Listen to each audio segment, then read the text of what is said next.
I decided to write to my biological father, Ian Huntley, because it's now been 20 years since his conviction, and I believe that it is time that he finally told us the truth about what happened to Holly Wells and Jessica Chapman.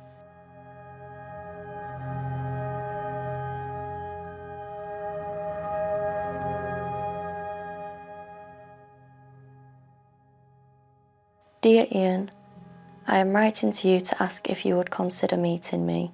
You won't realise this, but things have been very difficult for me through the years because of our connection.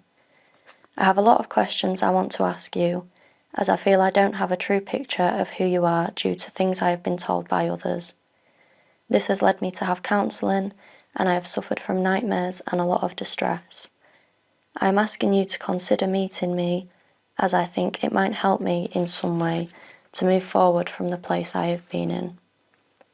I know it is a big ask. I am not looking for any confrontation, but I'm looking to find the truth of who you are. I honestly think it can bring peace not just to me, but to Holly and Jessica's family whose lives were devastated. Also, if my existence means anything to you, I'm pleading with you to finally reveal the truth about the murders of Holly Wells and Jessica Chapman. 20 years have passed, and it's time that everyone was given some peace and closure. From Samantha.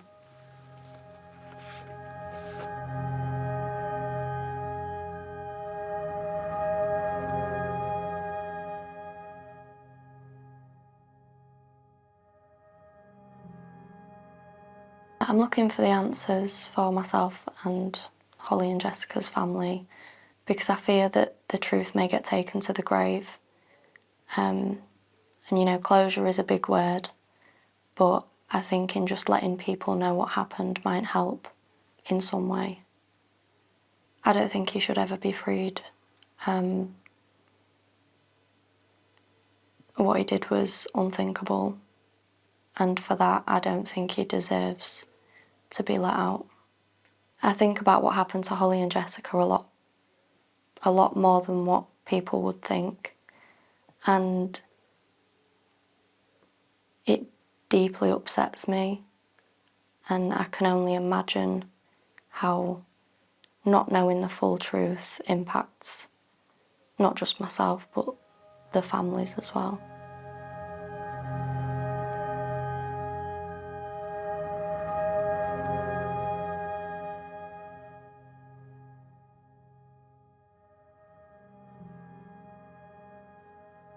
When I was 11, that was when I found out that who I thought was my biological father wasn't. My mum sat me down on her bed and explained to me that I had two dads, and that my biological father was a bad man, and at the time that was all I was really aware of. And I was 14, I believe, when I was sat in class. We was Googling the crime rates in the area, and that's when I saw the article come up. I didn't pay any attention to the article until I saw a very blurred out photo of me and my mum. And straight away I recognised the clothes that we were wearing, and I remember very clearly having that photo taken. And so I left school, I went home and confronted my mum about it, and she told me that that was who my biological father was.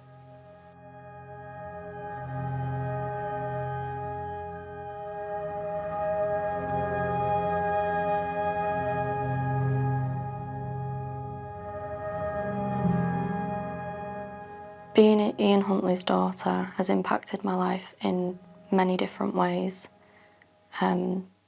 My childhood was hugely impacted by this. My relationships, work, friendships. I suffered nightmares from when I was young up until this day. You know, I have people shouting at me in the street or confronting me in my workplace about who my father is, or wrongly mistaking my mum for Maxine Carr. It's had a very big impact, again, up to this day. The main comment that I used to get was, the apple doesn't fall far from the tree, which has always cut very deep with me because I am the absolute opposite. And there was a point when I was younger where I worried that everyone would think that and I would become isolated. You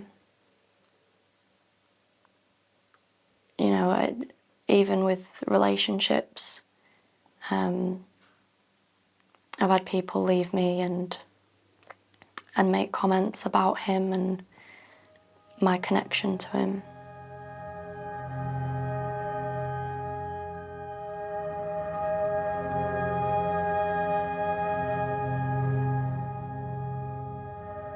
I'd like him to consider meeting me. Obviously, I've written requesting his approval. I believe being sat face to face with him will allow me to fully accept what is and move forward. And I also hope to find out the truth about what really happened and try and give Holly and Jessica's parents that bit of closure as well. I think we all need it.